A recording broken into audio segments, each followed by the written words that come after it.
Hi, today I'm going to inject stem cells into the knee of a 65-year-old lady.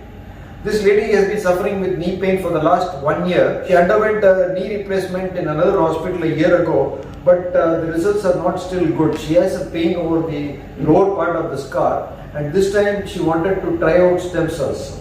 MRI and X-ray showed a moderate degree of osteoarthritis in the left knee, particularly involving the thigh bone, lower end of the thigh bone on the inner side, where there is more than 50% cartilage loss.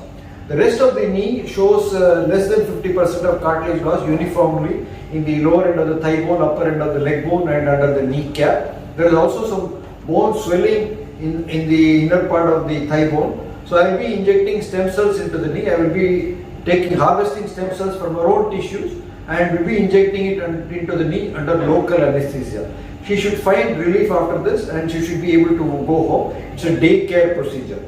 Stem cells are harvested from the patient's leg itself, prepared in the operation theatre and injected into the knee under local anesthesia.